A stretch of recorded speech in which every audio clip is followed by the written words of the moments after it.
Salut à tous, c'est Aurélien, bienvenue dans cette nouvelle vidéo. Aujourd'hui, on va voir ensemble comment calculer sa rentabilité locative. Investir dans l'immobilier, c'est très bien, mais savoir combien réellement on va toucher tous les mois, c'est encore mieux. Allez, prenez un petit café, installez-vous dans votre canapé et je vous dis à tout de suite.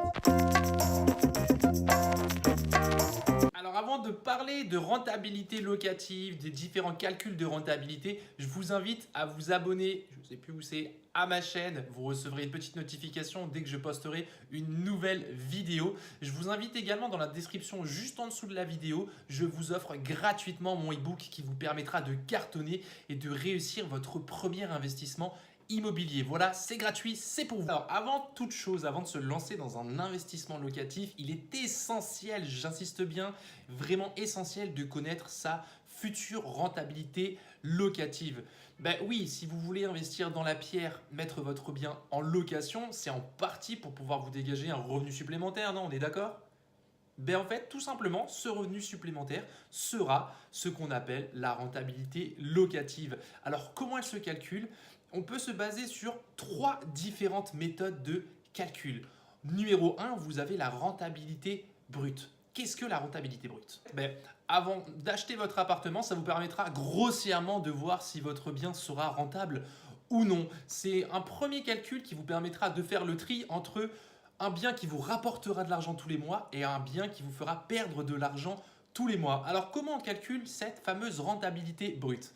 Il vous faudra tout d'abord connaître le coût total de l'acquisition du bien que vous allez acheter. Le prix, les frais de notaire, les frais d'agence et les travaux potentiels que vous allez effectuer dans l'appartement. Tous ces sommes en fait additionnées, ça vous donnera le coût d'acquisition. Ensuite, il vous faut également connaître, estimer le loyer que vous allez percevoir tous les mois. Donc du coup, le calcul simple, rentabilité brute est égal loyer x 12 divisé par le coût d'acquisition multiplié par 100. Si je vous ai perdu, vous inquiétez pas, je vais vous donner un exemple super simple.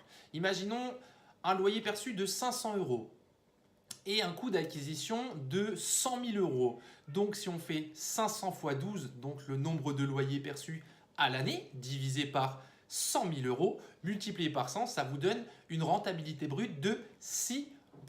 Mais clairement, ce n'est pas avec le calcul de rentabilité brute que vous allez savoir exactement combien va vous rapporter votre bien en location. Non, pas du tout, parce qu'il y a quelque chose à prendre en compte qui est très important, ce sont toutes les charges qu'on va payer tous les mois et qui font relativement mal à la rentabilité. Et c'est ce qu'on va voir tout de suite avec la rentabilité nette avec charge. Comment on calcule ça?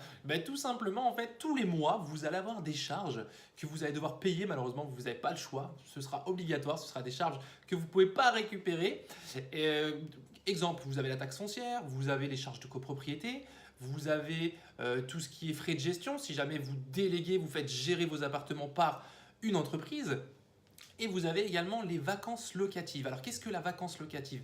Tout simplement, si vous faites de la location meublée, si votre locataire souhaite partir, tout simplement, c'est le loyer que vous n'allez pas percevoir le temps de trouver un nouveau locataire. Tout simplement.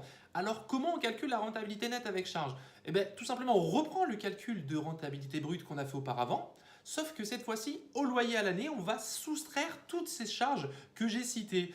Voilà, et à la fin, ça vous donnera un pourcentage de rentabilité nette de charge. Ensuite, nous avons le calcul numéro 3 qui est le calcul de la rentabilité nette, où tout simplement, on va prendre toutes les charges, les loyers, le coût d'acquisition, mais on va aussi également soustraire les impôts.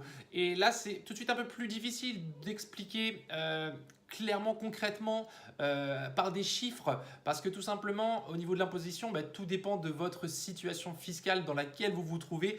Donc, ça va pas être évident de rentrer dans le détail, mais bon, je vous conseille sincèrement de prendre contact avec un comptable ou un expert comptable qui pourra vous éclairer plus facilement en fonction de votre situation. Alors, j'ai un conseil à vous donner également pour les débutants, les gens qui n'ont pas encore investi dans l'immobilier. Prenez en compte le calcul de rentabilité nette de charge.